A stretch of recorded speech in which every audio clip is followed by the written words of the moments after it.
This is the Build Wealth Canada podcast, episode number 31.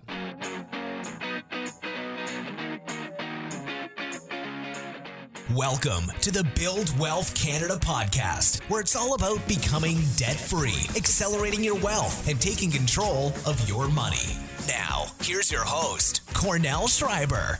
Hey, it's Cornell and welcome to the Build Wealth Canada show. So recently I did a live webinar with Canadian Money Saver magazine on the subject of how much do you need to retire. So hopefully you were able to take part in that and get your questions answered during the Q&A component. But in case you didn't, what I thought would be neat was basically create a podcast audio version of the presentation so that you can still benefit and basically learn from all the research and content that was in there.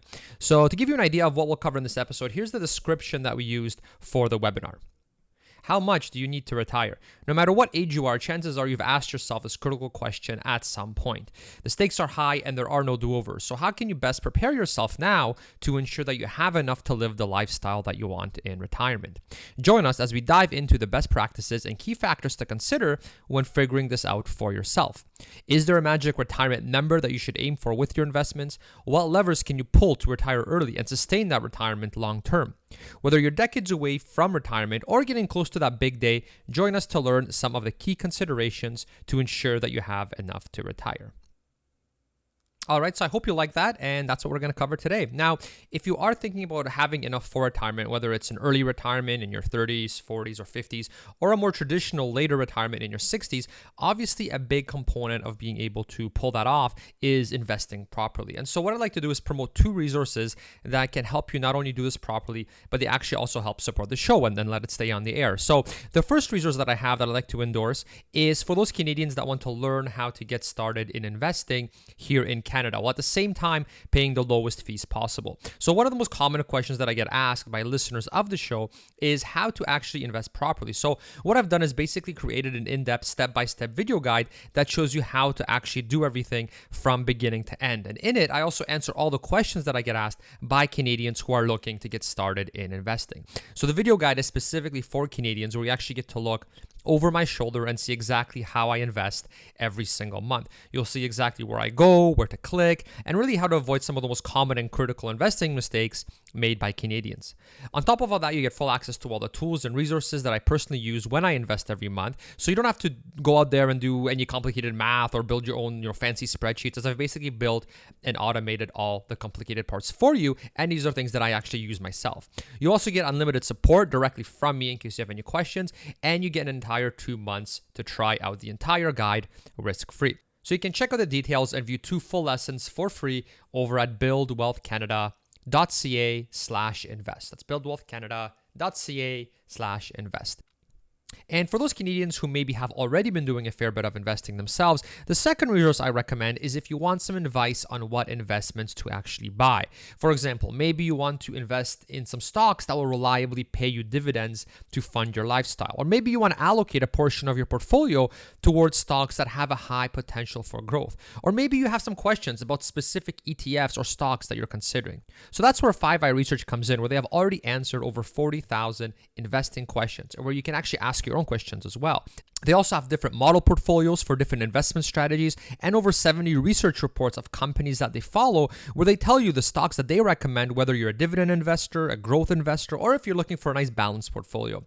And it's worth mentioning too that they're totally conflict free. And that's why really I wanted to partner up with them. They don't actually sell any investments. So basically they're a great non-biased resource to get recommendations on specific stocks and ETFs. So they're not trying to sell you, some stocks or some ETFs or some, extra service on the back end. Now, normally they don't offer free trials, but I've arranged with them that listeners of the Build Wealth Canada show can actually get full access for free for 1 month. So you basically get full access to all the stock recommendations, all the model portfolios, as well as their database of over 40,000 answered investing questions. So I encourage you to check it out. At the very least, you're going to learn a ton, and you can get full access to everything for free for a month by going to buildwealthcanada.ca/trial. That's buildwealthcanada.ca/trial. All right, so I hope you check those out, and now let's get into the episode. All right, so let's start off with the big question. Is there a magic number to allow for retirement? Is there a specific number that we can all aim for? And once you hit that number, basically you're able to retire. So if you hit it earlier, you're able to retire earlier. If you don't hit it until 60, then I guess you have to wait until 60. So is there a number like that? And unfortunately, the answer is no. The amount you need really can vary quite wildly from person to person. And I'll give you a couple of kind of real life examples of that. So one of the things that I kind of do on the side is I help financial planners create plans, retirement projections for their clients. So I'll get calls from financial planners asking me, okay, I have a client in this situation. They're looking to retire earlier, for example. How can I kind of model this? How can I see if they have enough to retire? And so I help quite a few planners with that, how to model all of that. And there was one in particular that really stands out to me, and that was that there was a client where or it was a financial planner who had a client, and that particular client was actually incredibly wealthy, multimillionaire easily. What happened is her husband, I guess he owned several businesses, and then he passed away. So she was a widow, and she basically inherited all this money. And so, I mean, she had, just millions and millions of dollars. She was already a bit older. So, for any kind of average person, she had enough money to live off for basically, indefinitely. It definitely, she basically was done. She didn't have to work another day in her life if she didn't want to. And so I thought, wow, this is going to be an easy one to do. This is going to be an easy, this is going to be an easy person to help, right? Because they already have enough money. So it's not like we have to try to see, how can we squeeze more money out so that she can retire.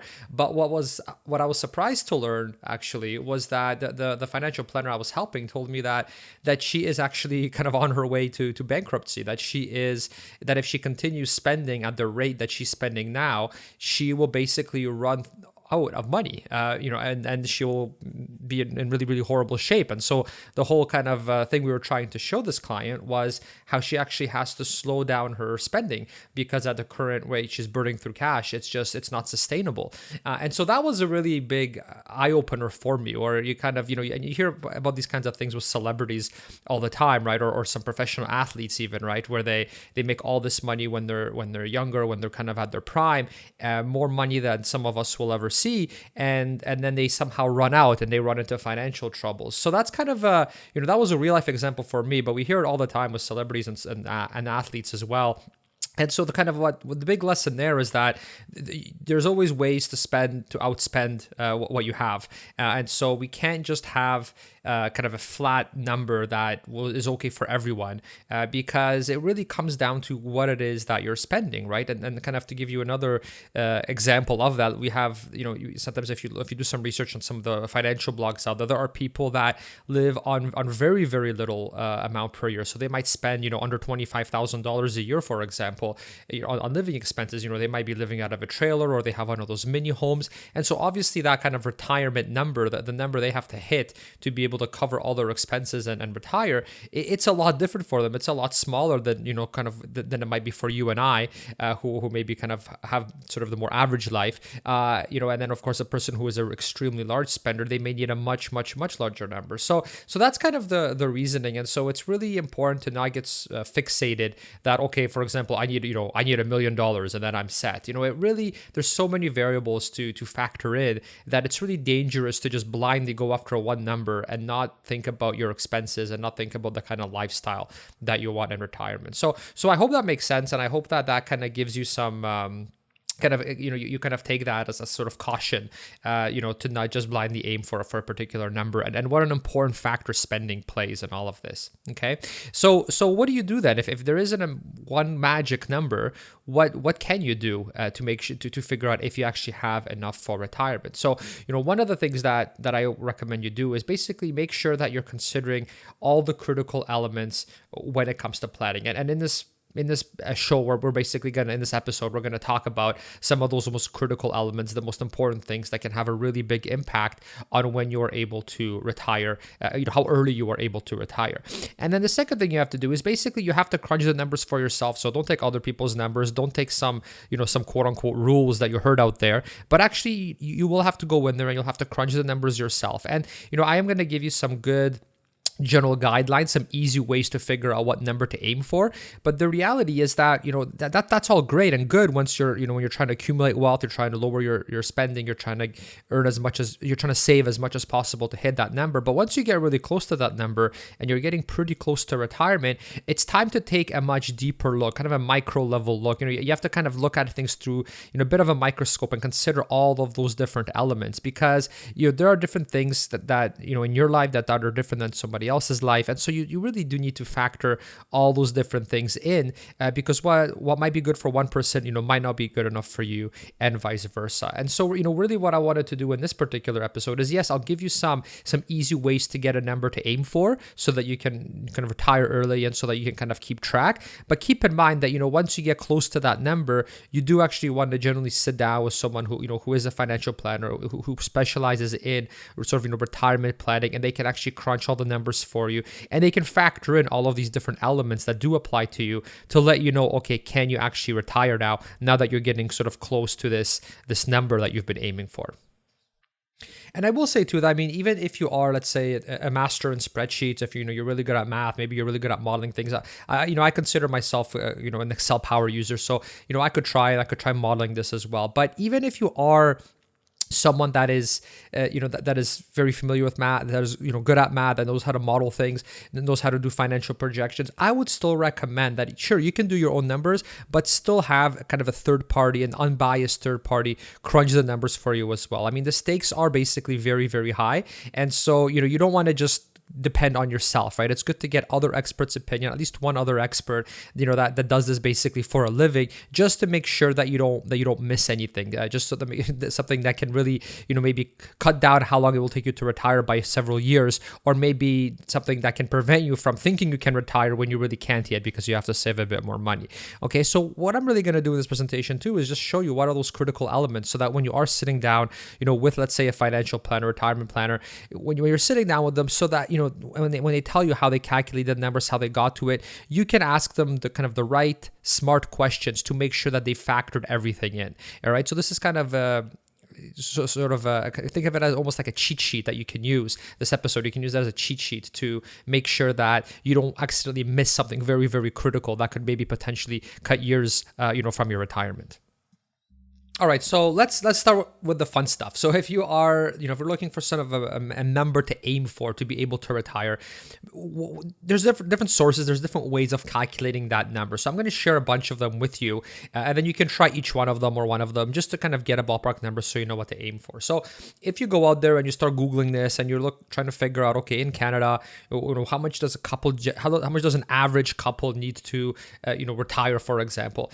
The number that you will most often find is between $600,000 and $650,000 in today's dollars before tax. That's generally the number that you'll see this repeated over and over again from many, many different sources. Now, unfortunately, when someone gives you a number like that, it comes with a ton of assumptions on the back end. And so if you read an article and they give you a number like this, if it's a good article, at the very bottom they'll usually say, okay, here's all the assumptions we made, and it's going to be a paragraph or two filled with assumptions, right? So once again, this is why, sure, we can have these sort of macro level, goals, but we need to make sure that all these assumptions actually apply to you, right? So when you get closer to that number, you do actually want to make sure, check those assumptions, make sure that they apply to you. But to give you a ballpark, right now it's it's 2016 right now. That's kind of the number that you will see repeated most often, between 600 and 650,000.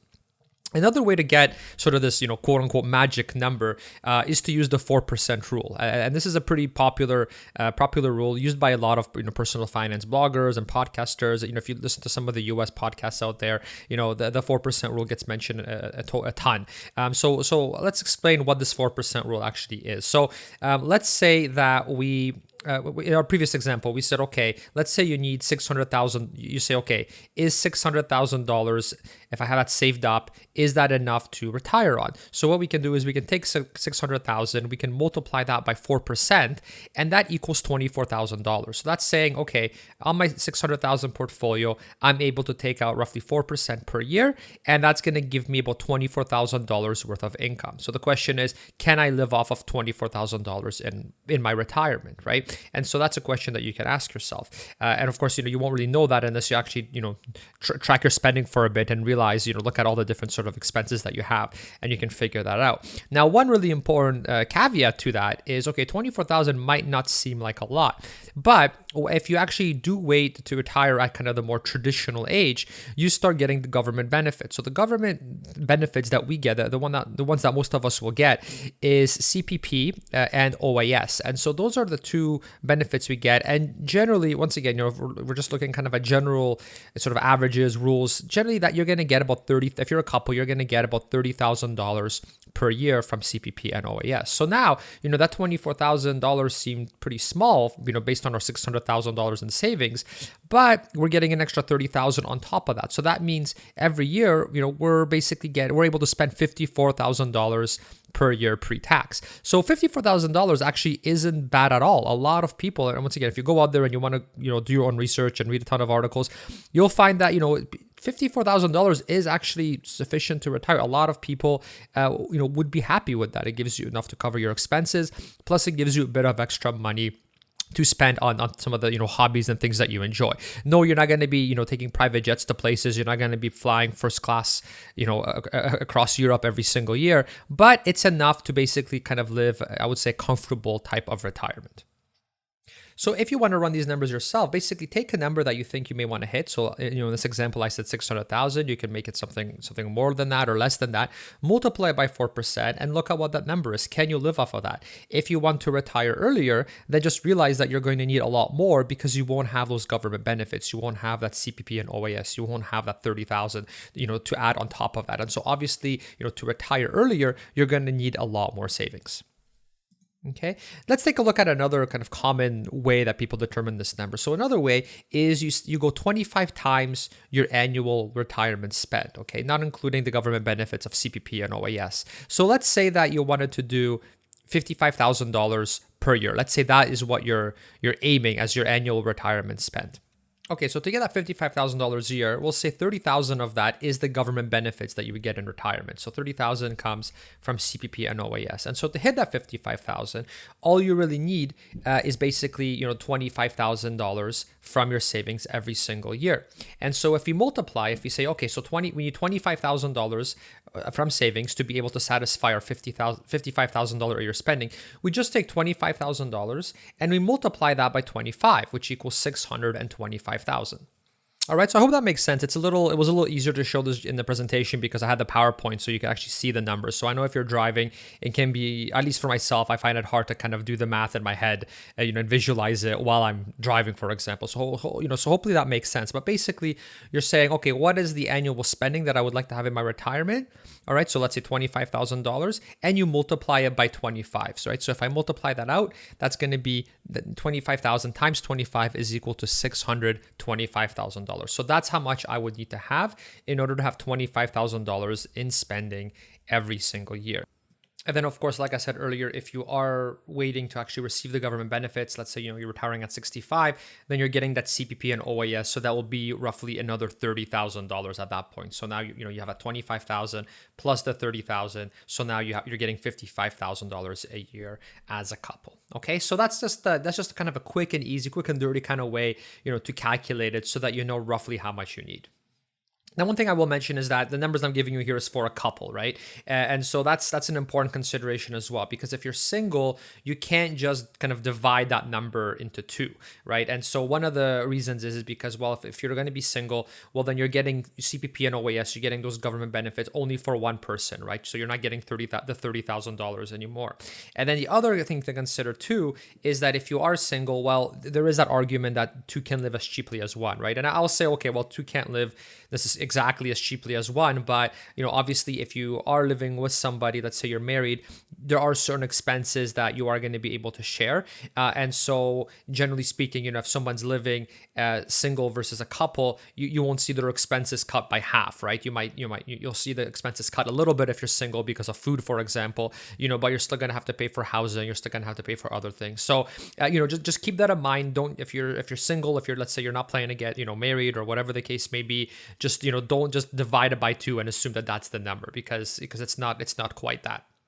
Now, one thing to be really careful of as well is that when you see numbers like this, when you see, for example, you need $625,000 to be able to retire, keep in mind that that is in today's dollars, okay? So if you're, let's say you're in your 30s right now, that doesn't mean that, let's say 30 years from now, you're only going to need $625,000. It doesn't work that way. Keep in mind that there is inflation. So if you're retiring today, right now, sure, $625,000 or $600,000, that might be enough for you. But that number is going to be much, much higher 30 years from now because with inflation, you're going to see general expenses go up generally between 2 to 3% per year. Okay, so just keep that in mind because you don't want to. If you're 30 now, you don't want to look back, and say, oh well, over the last 30 years, I saved $600,000. Well, that $600,000 is worth a lot less, is going to be worth a lot less 30 years from now. So, I hope that makes sense. Hopefully you understand a bit how inflation works. If not, let me know. But that's something that just be very, very careful, to keep that in mind. You definitely want to factor inflation in.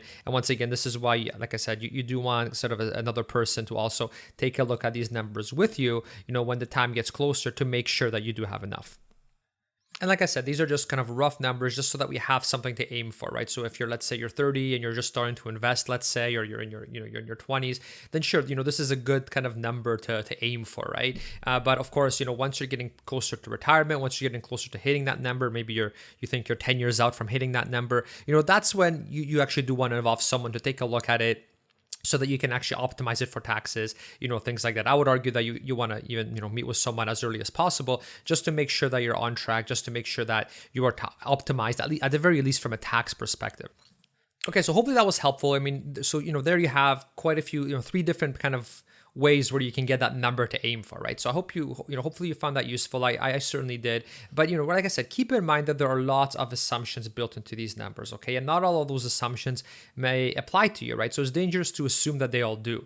And keep in mind too that, things do get complicated fast when we want more accuracy, when we want more than just kind of a general, easy to figure out number. So for example, when you try to find a magic number like that, well, what if you want to retire early? How does that change things? What about inflation, like I just mentioned? What about your housing situation? Are you going to be willing to downsize? Are you going to be willing to move to another country where the where the housing and cost of living is cheaper? That plays a really big factor. What about your work pension? How does that factor in? A pension can make a really, really big difference in terms of when you can retire. What about your risk tolerance? Obviously, that can make a really big difference too. If you're an extremely conservative investor, then obviously you're going to need a lot more money. So, there's all, like I said, there's all these different kind of little caveats, all these extra little things, that can really skew those numbers. So, this is just kind of to warn you that as nice as it is to go after these sort of general numbers, keep in mind that the situation is a bit more complicated than that, and so eventually the day will come where you really do want to factor those things in too. All right, so like I said, I recommend that you have a financial planner, money coach, somebody that can actually use the software to basically crunch the numbers for you based on your specific situation, so that if you're on track to retire by when you want, and so that you have a set goal or a set amount of how much you need to save every single year to reach your goals. Now, when you're dealing with someone that can do this for you, so a lot of, like I use a financial planning software, other financial planners use one as well. You want them to basically plug the numbers in for you, and you want to make sure that they're considering all these kind of other factors that are specific to you. All right, so in the following slides, what I'll do is I'll take you through sort of these key elements that basically they should consider when they're crunching your numbers so that they can kind of give you an accurate number. And so for the rest of this talk, what I'll do is I'll give you the things to consider so that you can have a well-informed and effective conversation with whoever is doing your plan. And at the very least, it'll let you discover how knowledgeable they are and whether they actually have your financial well-being in mind, or are they just trying to sell you investments, to earn a quick commission or a bonus or a promotion at work. So, so the following things, just keep them in mind when you are talking to someone that is doing your financial plan, now or in the future, just so that you make sure that they're including everything and that you're not getting some number that isn't actually correct. All right, so the first thing you want to do if somebody is crunching your numbers and trying to figure all of this out, make sure that they know what province you're in, and make sure that they know that you're in Canada. Now, this may sound like a really obvious one, but different provinces have different rules. Especially the taxation can be different from province to province, and so you want to make sure if you're working, let's say, with an advisor or money coach in a different province, make sure they know, let's say, that you're where you are from, because that can make a pretty big impact on the numbers. And of course, the other big caution thing is, when you're looking at data, when you're talking to professionals, make sure that they're actually Canadian, that they know the Canadian, tax laws, that they know, that everything is customized for Canada specifically. Obviously, the US has an absolute ton of content out there, about what to do and retirement planning and projections and financial calculators and all these things, but we're in Canada and our laws, our taxation, all our things are so much different. So obviously make sure that you don't just kind of, if you find some great article that has some great, tax advice or whatever the case may be, or retirement planning advice, and make sure that it actually applies to Canada. That's a really, really easy kind of way to shoot yourself in the foot if you kind of overlook that. And the other thing you want to do is when you are doing this kind of a plan, let's say you're sitting down with a financial, planner, if you're a financial advisor, money coach, whatever you want to call them, make sure that you dig up all the critical information about your spouse as well. So, for example, their pension information or other assets, other accounts that they have. And this might be, a little bit annoying because that means that they may have to go and talk to their HR person and pull all that information, right? There may be some digging. Chances are, if you're listening to this episode, then you're probably the one in the relationship that's more focused, on managing the money, right? That's kind of more your thing. Usually, at least I know in my relationship, I'm kind of the money person, whereas my wife, is not, right? So sometimes it can be difficult to try to get them to give you all of this sort of, financial info because they don't enjoy doing all that. But it's really, really important, right? You want to make sure that you have a holistic view of both you and your significant other when making these plans. Okay, so it's easy to just kind of ignore it and make some assumptions of what they have, but it's pretty critical to get that information from them, especially things like pension information, where it can really have a very, very big impact. Or, or maybe they have some debt that you don't know about, for example, right? That's another one. Or maybe they have some savings account that you don't know about that's actually been growing quite a bit. So, you definitely want to have that conversation. All right, so what are some other big things to consider? Well, one of the big things is your retirement age. So right now, when I speak with a lot of financial planners and I'm helping them do plans for their clients, a lot of times right now, 2016, they will say that, okay, the individual will pass away at, let's say, 90, right? That's kind of a common number to use. Now, if you're in your 30s, that may be very different. Obviously, the medical technology continues to advance. And so, if you're 30, let's say right now, well, by the time that you're 80, the age might be, somewhere in the 90s. Maybe you want to use 100, right, to be a lot more conservative. So, so I would say, if you're right now, if you're retiring pretty soon, then I think 90 is a pretty safe number to use. Run your projections until age 90. If you're much younger, then you may want to run them to 100 just to be safe. Okay. The other big thing is, well, what inflation rate are they using, right? So if you're talking to them, ask them, what inflation rate are they using? Generally, it should be between 2 and 3%. And this can make a really, really big difference in your investing. So for example, let's say that you say, I want to be able to spend, $50,000 per year in today's dollars, right? So when I'm 60, I want to be able to spend $50,000, let's say, of purchasing power. Well, if we do this right now and we use an inflation rate of 3%, in order to have $50,000 worth of to be able to have the purchasing power of $50,000, you actually need over $101,000 to be able to spend what $50,000 can buy now. And this is, once again, because of inflation. So inflation is a very, very critical thing. So this is, once again, just a warning sign, right? Make sure that this is considered, make sure this is factored in. If you're going with a professional, their software will take all of this into account. Obviously, if you're just trying to do it all yourself and you're using some neat, financial calculator you found online, then obviously be very, very careful. Be very, very careful, right? Because like I said, after 25 years, let's say, you actually need, like I said, over $101,000 to be able to get that $50,000 worth of spending. So that's a pretty big deal, right? You need more than double, what you need right now. So just remember to, that make sure that they factor that in. Okay. And this is kind of another reason why you don't want to just fall into the trap of arbitrarily picking some high number and assume it's enough for retirement. So don't just assume, oh, well, $1 million, that seems high. That seems really high right now. So that's how much I'm going to need when I'm 60, So if you're 30 right now, $1 million is going to be worth a lot less by the time that you're 60, right? So don't just kind of pick a number because it seems high and aim for that. You actually do want to be a bit more precise than that. You do want to actually factor in this inflation. Right, and this is like I said before. So with 25 years, you're going to need double, right? So a $1 million portfolio, for example, 25 years from now, can only buy $500,000 worth of goods, right? So this is why, once again, you definitely want to consider this. Now, the other big component when you're doing sort of this retirement planning, you're trying to figure out what you need, is you need to be able to forecast your expenses, which is obviously, it can be pretty hard to do. So what I do, here's sort of the step-by-step process that I personally take when I'm trying to figure out what my expenses are going to be in retirement and whether I'm able, and figure out when I'm able to retire. So step one is you basically just need to figure out what are you spending right now. Okay. So what I use Mint.com. I know Quicken is another kind of software that's not free, but it's by a pretty reputable company. These are kind of two tools, Mint.com and Quicken, that can help you figure out what it is that you're spending on what expenses right now. So that's really step one, right? Is you need to know, okay, for this lifestyle that you have right now, for this lifestyle that you're used to, what are you spending your money on?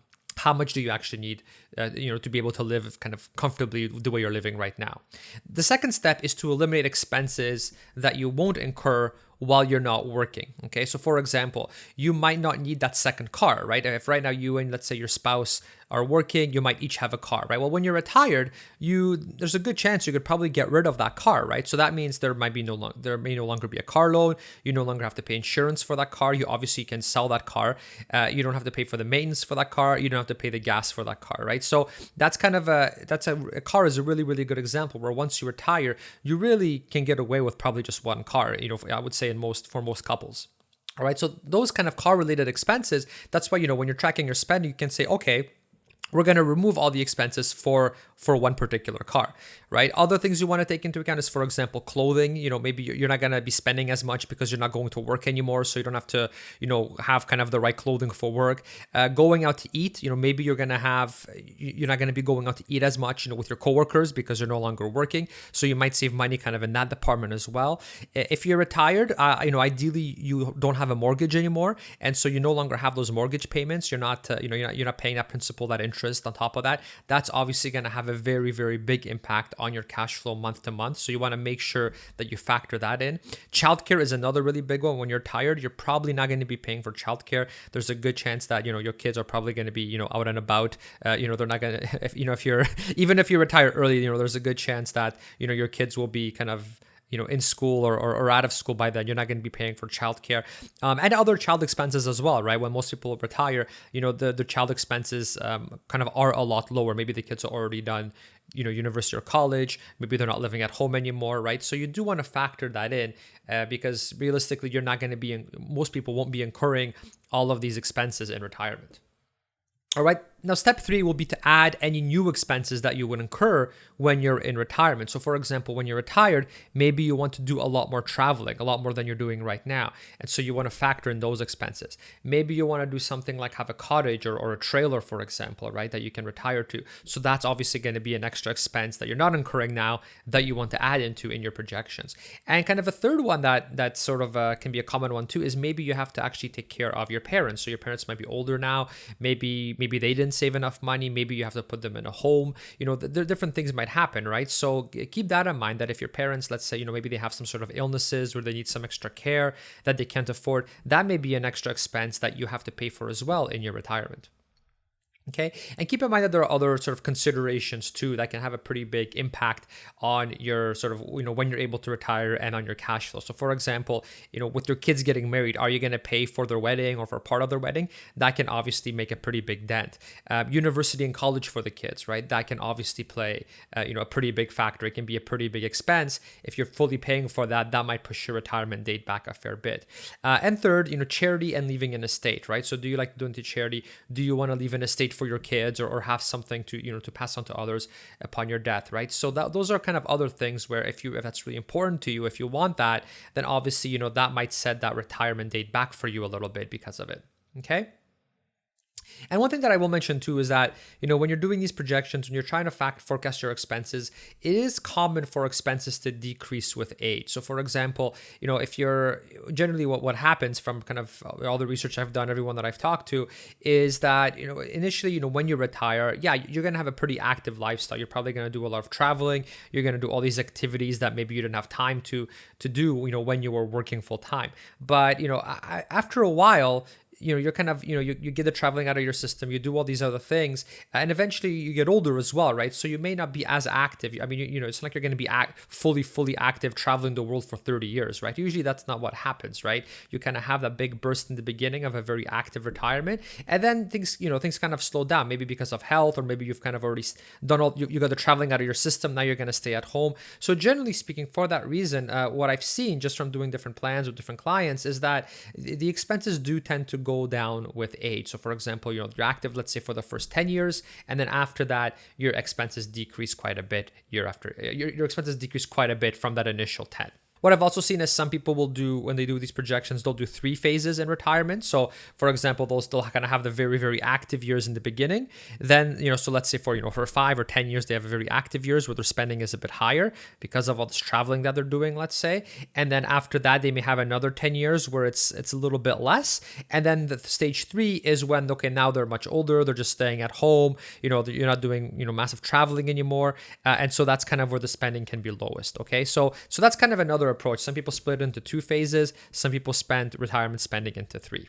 All right, so like I said, ideally you want to follow those steps. You actually want to calculate yourself what you think your spending will be in your retirement based on kind of all these different factors, and looking right now, what are you spending right now, how much, and factoring that into determining what you would like your spending to be in retirement as well. All right, so that's kind of my primary recommendation. But at the same time, it's good to sort of do some research as well and figure out, well, what's kind of the typical thing in Canada? What do people typically spend in their retirement? So, there have been some studies, some surveys done out there that I've looked into this, where they ask people who have retired, what are they actually spending a year?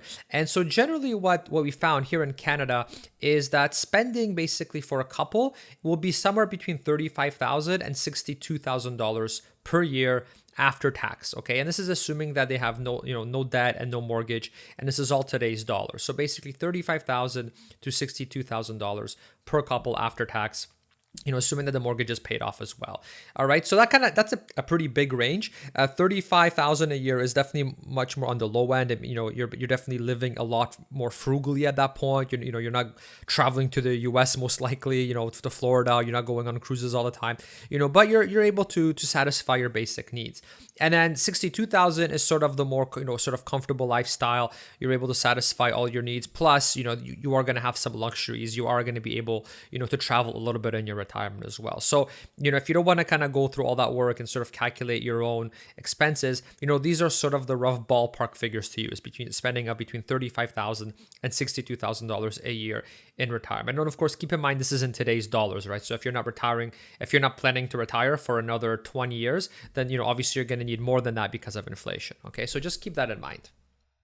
Okay, now another thing that you really want your money coach or financial planner or financial advisor, when they're crunching these numbers for you, when you're sitting down with them, you definitely want to find out what kind of rates of return are they using for your projections, okay? Are they being really conservative? Are they being very aggressive? You want to make sure, because this is obviously going to have an enormous impact of how quickly your accounts are growing and how early you're able to retire. And you want to make sure that the numbers that they use is realistic. Now, I actually did an entire episode on what kind of rates of returns you can expect based on basically several different sources that I looked at. You might have already listened to that episode. It was episode number 29.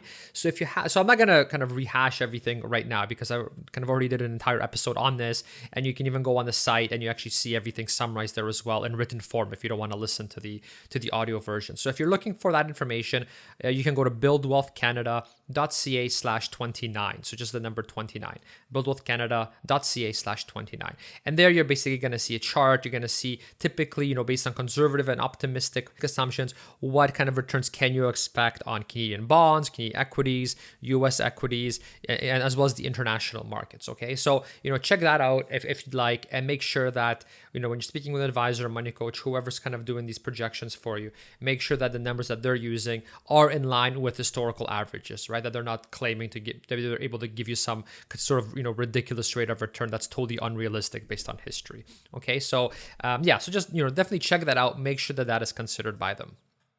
Now, with the software that I particularly use, whenever we kind of do the projections, when I help financial planners do projections for their clients, we actually use very, very conservative numbers. So even more conservative than kind of what I covered in that episode. And this is just because, we're doing retirement planning.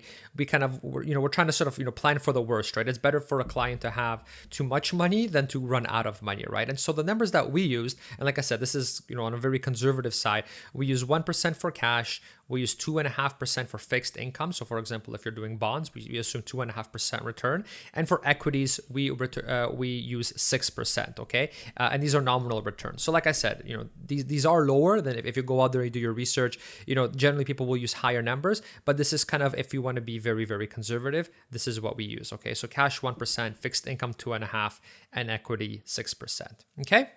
All right, now another thing you want to make sure that they factor in is employment income, okay? So when they're looking at your employment income now, make sure that they factor in that realistically you probably are going to get some promotions at your work, okay? If you don't think you are, then sure, keep it flat or maybe increase your employment a little bit with inflation, okay? Just realistically, if you're making, let's say $50,000 a year now or $100,000 a year now, chances are, 20 years from now, you're going to be making more than that, even if you aren't necessarily getting an inflation adjustment to your salary every single year. So make sure that they factor that into their model. And another kind of obviously big thing to consider too is, are you or your significant other going to take some time off work to stay with the kids? Okay, that's something that some couples decide to do.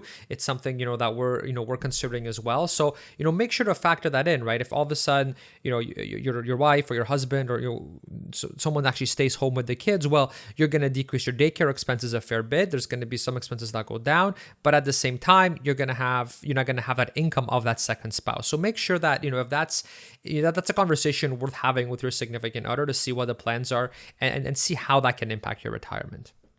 All right, now the next thing you want to make sure you consider is pension information. So if you have a pension at your work or if your significant other has a pension, make sure that that is obviously factored into the plan. So, in Canada, there's the defined benefit pension plans and then there's defined contribution pension plans, okay? The defined benefit pension plans are kind of the ones that sort of everybody wants, right? It's the ones where you're basically, no matter how the markets do in the future, you're still going to be guaranteed a certain amount of money, right? So for example, teachers have this kind of pension. A lot of government workers have this type of pension. So you want to make sure you find out what kind you have and what you are entitled to, and make sure that that is factored in when you're trying to figure out, when you're trying to do your retirement projections. As obviously that can have an enormous impact of how much money you need. Defined contribution plans are sort of the more common ones that if you work for a regular company, where you can put in a certain amount up to a certain limit, and the company will agree to match that, up to a certain limit. So those are the defined contribution plans. These are the kind of most common ones that a lot of Canadians have. And so obviously you want to make sure, that those are factored in as well. If you have a defined benefit pension plan, maybe you can be a little bit more aggressive, for example, in some of your other investments, let's say, because you are guaranteed that certain amount. So those are kind of sort of interesting factors that you do want to think about. All right, guys, so I know that's kind of, quite a bit to take in. If you have any questions, let me know. There is actually quite a bit more as well to cover. There are some other kind of key considerations to think about and different things that you can tweak to basically be able to potentially retire earlier as well. So I'll definitely cover those in the next episode. Right now, I think that's kind of a good break for today. We've been going on for quite a while. Those are some of the things to consider. So yeah, definitely, I'll be working on publishing the next episode pretty soon so that we can basically finish this presentation and I can talk to you about, some of the other factors that you want to make sure that your financial planner, your money coach, whoever, that they consider, when they're crunching the numbers for you, or if you're crunching the numbers yourself, just different things to consider to make sure that you don't miss anything important. All right, I hope you enjoyed the episode. Please leave a review on iTunes if you haven't already, as it really helps other Canadians discover the podcast. Also, if you're looking to learn how to invest, don't forget to check out the free lessons in the investing course over at buildwealthcanada.ca/invest. And last but not least, if you're already familiar with investing and are looking for some good dividend or growth stocks, or just looking to have some investing questions answered, then take advantage of the free 1-month trial from 5i Research. Like I said, we have a special partnership with them. Normally, they don't offer this free trial. And there you can basically view the answers to over 40,000 investing questions, different stock recommendations, different model portfolios, depending on your strategy. And you can ask your own questions as well. So you can check all of that over at buildwealthcanada.ca/trial. All right, so have a wonderful week, and I'll talk to you soon. Thanks for listening to the Build Wealth Canada podcast at www.buildwealthcanada.ca.